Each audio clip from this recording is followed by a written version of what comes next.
Gabi-gabi? Yan na lang ang ginagawa mo, di ba? Scroll lang ng scroll sa Shopee, sa Lazada. Nakikita mo lahat yan. Yung libo-libong products, yung andaming sellers. Tapos mapapabuntong hininga ka na lang, no? At sasabihin sa sarili mo, sana ako rin ganyan. Pangarap mong magkaroon ng negosyo, pero may isang malaking pader na humaharang sa'yo. Walang puhunan. Alam na alam mo yung pakiramdam na yan, di ba? Pero paano kung sabihin ko sa'yo na yung pangarap mo posibleng magkatotoo gamit lang yung cellphone na hawak mo ngayon? Paano kung pwede kang magkaroon ng sarili mong online store sa Shopee man yan o Lazada na kumikita kahit wala kang sariling produkto, kahit wala kang libo-libong puhunan? Isang malaking tanong, totoo ba to o imposible? Okay, pakinggan mo to. Ang sikreto ay nasa iisang salita lang, dropshipping. Ano ba tong magic na to? Simple lang, isa siyang business model kung saan, nagbebenta ka online, pero, at ito yung pinakamalupit, hindi mo kailangang bumili o mag-imbak ng kahit isang pirasong produkto. Gets mo? Yung supplier mo, siya na ang bahala sa lahat. Mag-pack, magpadala, diretso sa customer mo. Ang trabaho mo, ikaw ang tulay, ikaw yung magandang storefront, ikaw yung marketer, pero yung sakit ng ulo sa inventory, wala sa'yo yon. So, paano ba ito gumagana in real life? Ganito lang kasimple, 3 step lang. Number 1, may customer na bumili sa online store mo. Cha-ching! Number 2, yung perang binayad niya, yun ang gagamitin mo para i-order yung produkto mula sa supplier mo. So, walang lumalabas na pera sa bulsa mo. And number 3, si supplier na ang magpapadala ng item diretso sa bahay ng customer mo. Ang galing, di ba? Ang kita mo, syempre, yung patong mo. Ganun lang siya kadali, sa papel. Kasi dito na ngayon papasok yung reality check. Ang mga pagsubok, eto na yung totoong laban. Kung akala mo puro sarap lang, dito mo malalaman kung hanggang saan ang tapang mo at kung para sa'yo ba talaga tong pangarap na to. Unang-una, at ito yung pinakamalaking pader na babanggain mo kaagad. Ano ibibenta mo? Pakinggan mo to. Sa milyong-milyong produkto sa buong mundo, paano ka pipili ng isa? Hindi lang basta-bastang produkto ha.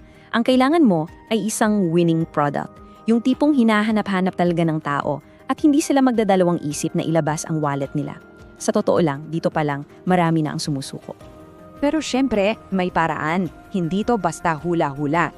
Kailangan mong maging parang detective. Number 1, tumingin ka sa trends. Ano ba yung viral sa TikTok ngayon? Ano yung pinag-uusapan sa mga Facebook group? Number 2, gumamit ka ng mga research tools para makita mo mismo yung data. Gaano karaming tao ang nagsasearch ng isang item?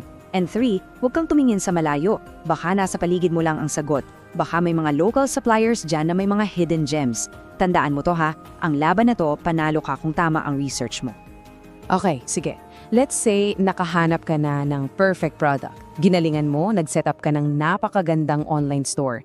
Ang ganda ng mga pictures, tapos naghintay ka pa.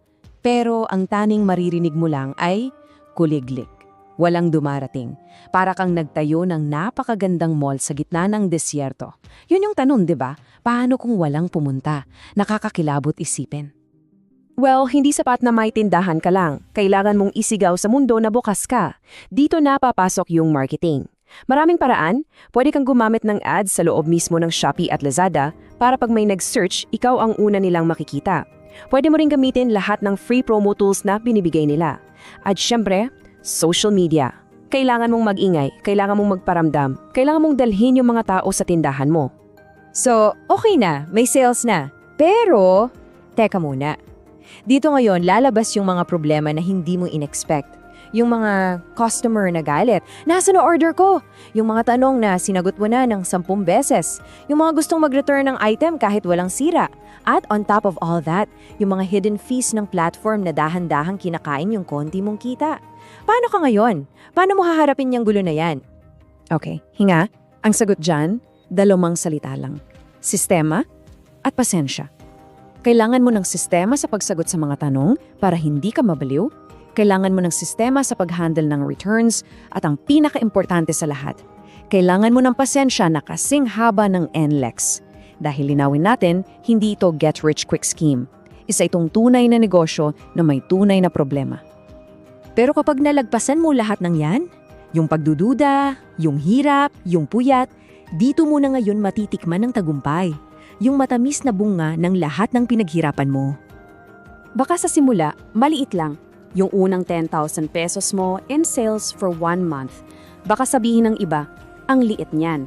Pero para sa'yo, hindi yan maliit. Iba yan. Ito na yung patunay. Ito yung ebidensya na posible pala. Ito yung proof of concept na tinatawag nila. Ramdam mo yung pagod sa katawan mo, pero yung ngiti sa labi mo, abot hanggang tenga. At mula dyan sa 10,000 na yan, kapag inulit-ulit mo lang yung tama mong ginawa, tinanggal mo yung mga mali, inayos mo palalo yung sistema mo, at higit sa lahat hindi ka bumitaw, yung 10,000 pwedeng maging 100,000 pesos o higit pa sa isang buwan. Ito na yun. Ito na yung pangarap na dati pinag-i-scrollan mo lang sa cellphone mo gabi-gabi. Pero bago ka masyadong mag-celebrate, may isa pa, isang huling babala.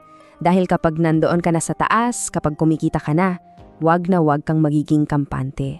Dahil may mga bagong kalaban, may mga bagong panganib na ngayon ka lang din makikita. Dito, kailangan mong mag-level up bilang isang smart seller. Kasi sa isang banda, nandyan yung kompetisyon na sobrang tindi. Bigla na lang, may gagaya sa produkto mo, sa pictures mo, at ibebenta ng mas mura. Sa kabilang banda naman, nandyan yung mga manloloko, yung mga scammers. Kailangan mong maging matalino at laging alerto para protektahan yung negosyong dugot pawis ang pinuhunan mo. At bago natin tapusin to, isang napaka-importanting paalala lang. Tandaan po natin, ang lahat ng ito ay for educational purposes only. Hindi po ito financial advice. Pagdating sa mga seryoso at malalaking desisyon tungkol sa pera ninyo, please, laging mas maganda na kumonsulta sa isang financial professional. So, ayan na! Alam mo na ngayon ang konsepto. Alam mo na yung mga pagsubok na kakaharapin mo. At nakita mo na rin yung posibleng tagumpay na naghihintay. Nasa iyo na ang mapa, ika nga. Hawak mo na ang kaalaman. Ang huling tanong na lang ay para sa'yo. Susubukan mo ba? Thanks for tuning in to Silent Wealth. Please subscribe and hit the notification bell so you never miss out on the latest tips and strategies to grow your wealth.